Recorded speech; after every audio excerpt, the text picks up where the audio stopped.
Buenos días, hoy les voy a estar hablando sobre la relación entre la historia preludio y la actualidad. Bueno, hay mucha violencia o revoluciones que ha dejado a muchas personas heridas o también a seres queridos muertos. Esto es lo que está pasando actualmente. ¿Cuál es la problemática que hay en la historia preludio? La problemática que hay en la historia preludio son las muertes que deja la revolución. La violencia en Colombia se ha considerado como las confrontaciones armadas entre partidos. ¿Como cuáles? Como la guerra entre el partido conservador y liberal. Entonces, aquí nos preguntamos, ¿por qué hay tanta violencia en Colombia? La verdad es que la violencia se ha generado por causas políticas, económicas o sociales. Bueno, aquí nos preguntamos, ¿qué tiene que ver estas causas, tanto como políticas, económicas o sociales, con la historia preludio?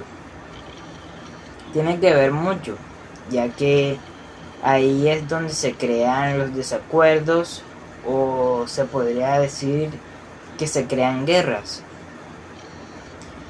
Además de esto, también hay otras causas, como cuáles, como la desigualdad social, como el narcotráfico y también hay mucha injusticia social. Ahora, ¿cuándo se dieron las confrontaciones entre partidos o cómo se dieron? Estas confrontaciones comenzaron en los años 1860 a 1862. ¿Dónde se dio o en qué lugar comenzó? Este comenzó en el estado soberano de Santander, extendiéndose al Cauca cuando los liberales ya tomaron las armas contra el gobierno nacional. Esta guerra tuvo como resultado la devastación económica de la nación y hubo más de 100.000 muertos.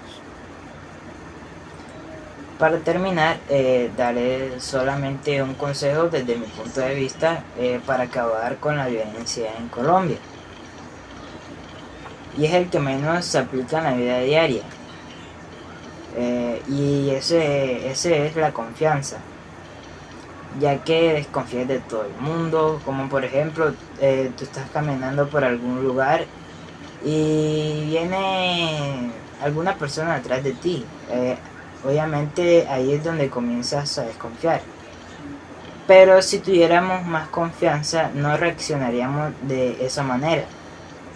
Sé que en Colombia hay mucha desconfianza de acuerdo a los robos, a las personas asesinadas y a muchas otras cosas que han pasado. Pero si miramos desde otro lado, si tuviéramos más confianza, entre todos pudiéramos entendernos mejor, o cuando tengamos alguna dificultad podríamos ayudarnos entre nosotros mismos.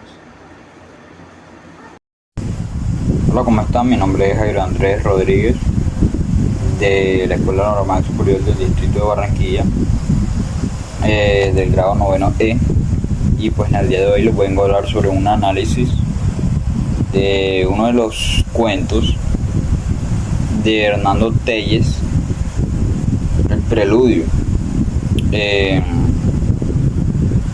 Este cuento, esta historia, nos habla casualmente y puntualmente del Bogotazo.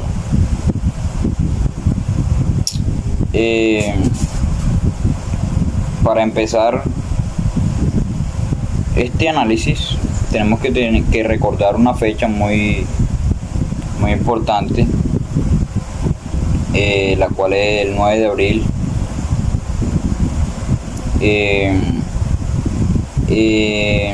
que vemos que se dio el muy conocido Bogotazo, el 9 de abril de 1948. Y se preguntarán, o de pronto quieren saber de qué es el Bogotazo, pues el Bogotazo fue una manifestación popular que estaba en contra de la corrupción tan evidente, tan impresionante, tan abismal, y la podredumbre que tenía pues muy mal el país, muy bajo a la sociedad en ese momento. Otra cosa que no podemos pasar en alto son los escándalos grandísimos en que se encontraban de corrupción en los actuales dirigentes en aquella época de Colombia, de nuestro país. Los presidentes, gobernantes, políticos que se lanzaban al medio. Vemos el evidente historial de corrupción tan grande que se encuentra. Es algo abismal que uno se pone a pensar y se pregunta por qué, si ya sabemos la alta corrupción de estos dirigentes, no hacemos nada, no se hace nada. ¿Por qué no acabamos con ellos de una vez por todas? Etcétera. Hay muchas preguntas, son muchas las preguntas, nos hacemos, y la verdad es que no es tan fácil, ya que en el mundo de la política actualmente está gobernado y se maneja corruptamente por la corrupción, y todo se mueve al nivel económico que se encuentre, nivel económico social. Sí, ¿me entienden? Entonces, a la que quiero llegar es que a las personas o a los candidatos que son 100% honrados, que no le van a robar al pueblo, porque la mayoría de veces no quedan. O sea, porque la mayoría de veces no tenemos, pues hasta la fecha, dirigentes que no le roben al pueblo, que sean 0% corrupción. Y pues estos no alcanzan a llegar, porque como estos dirigentes no tienen ese poder económico, social, como yo le llamo, que tiene los que están actualmente. ¿Por qué? ¿Y cuáles son los que más tienen? ¿O por qué los que más tienen son los que están actualmente? Precisamente porque le roban al pueblo, por la corrupción. Los que más tienen son los de su mismo gremio. Hagan de cuenta que eso es como una pirámide y a la vez una bola redonda. Y ustedes se preguntarán por qué yo les digo que es una pirámide o una bola redonda. Bueno, yo le llamo pirámide o bola redonda, ya que pongámonos en contexto. Supongamos que hay principalmente un líder, pongámosle un nombre cualquiera, pongámosle Rafael, que fue el que principalmente gobernó unos 4 años, que estuvo en su mandato. Bueno, entonces, él acabó su tiempo de mandato, de liderar el país. Entonces don Rafael, ¿qué hace? Él quiere seguir mandando, liderando el país, pero claramente no lo va a poder hacer, pues porque ya cumplió su ciclo de mandato. Entonces, ¿qué hace? Mandan a un candidato cualquiera, ¿verdad? Lo mandan y le invierten mucho dinero. Se preguntarán en qué invierten ese dinero, ese candidato. ¿Cómo es eso? Explícame. Bueno, ese personaje o ese candidato que manda, don Rafael,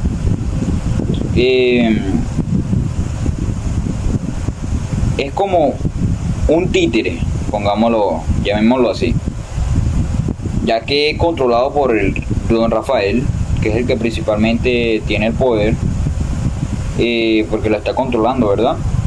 Entonces, manda a este personaje, a este títere, y gana no porque el pueblo haya querido votar por él, aunque a veces sí pasa que el pueblo vota por él casualmente, pero no queda solo por eso.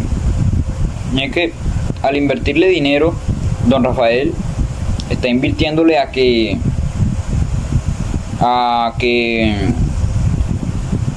compren votos,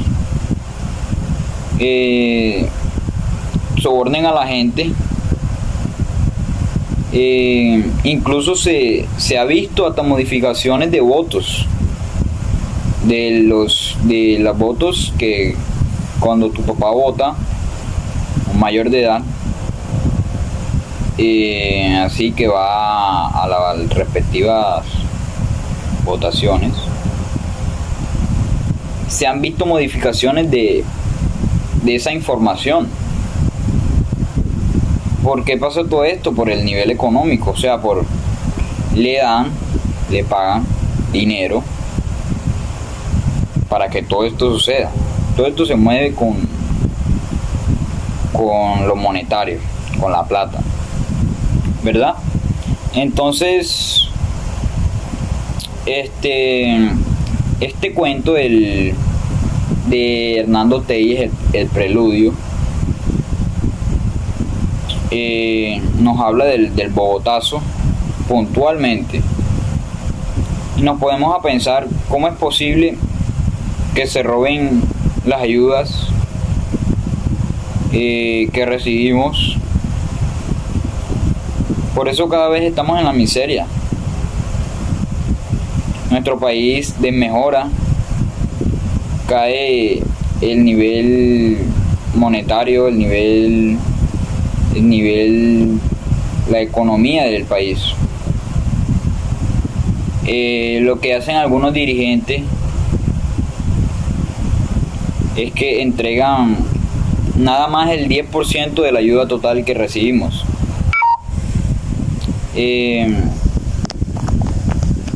nos dan, estamos hablando que el 90% que queda de la ayuda que recibimos se lo están robando ellos. Es un acto tan injusto, tan corrupto por parte de ellos.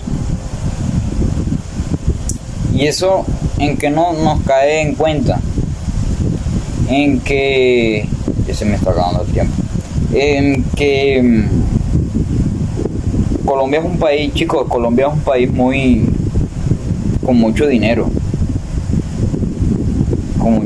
porque cómo es posible que décadas y décadas, pasan décadas y han pasado muchísimas décadas de que la corrupción, los dirigentes le roben al pueblo y Colombia siga manteniéndose como está. Colombia tiene mucho dinero. Colombia, si no estuviera afrontando esta gran crisis de corrupción actualmente, Colombia fácilmente podría ser o estar en la lista de los países más ricos, con más nivel económico, una de las mejores economías mundiales. Pero lamentablemente por este suceso de corrupción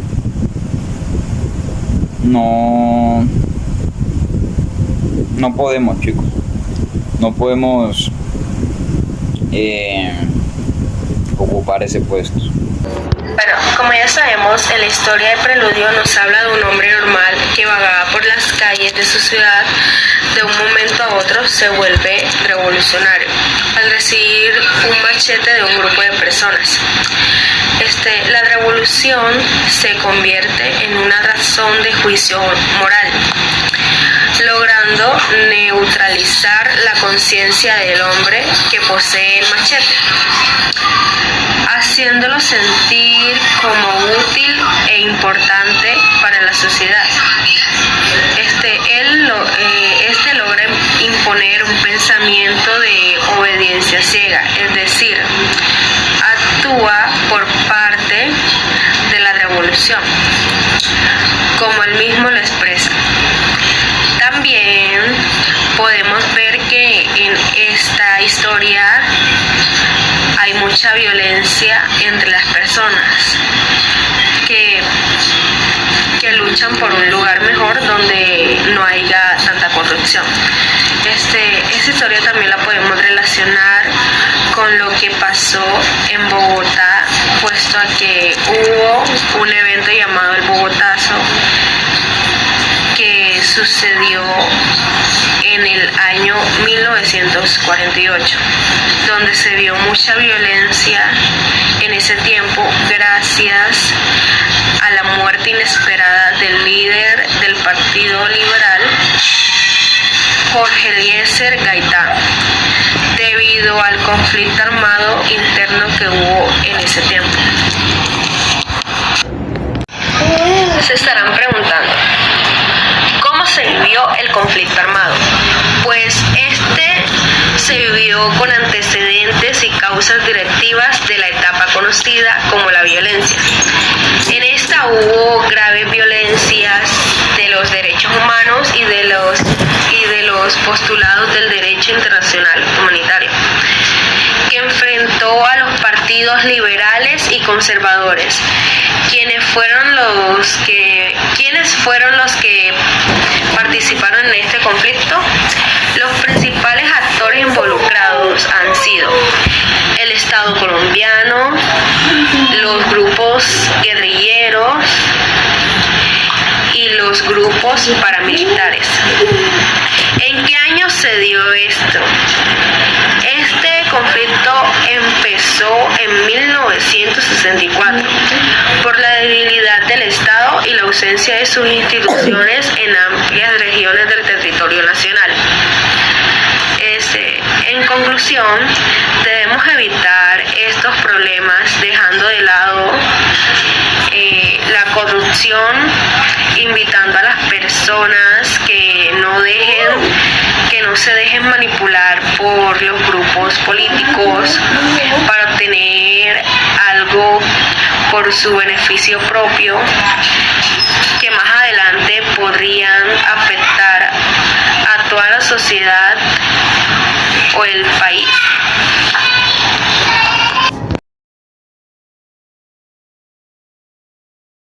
Por motivo de la irreparable desaparición del más ilustre hombre de Colombia, doctor Jorge Eliezer Gaitán, 1000 meses antes debe desencadenarse una revolución sin par en la historia del país. Aquí nos apoderamos de la radiodifusora nacional y de las principales secciones del gobierno. Un enorme pelotón del ejército y de la policía nos custodia. Apodérense del gobierno sin temor para derrocar este infame gobierno. A la carga, a la carga. Señal Memoria, imágenes y sonidos para la historia.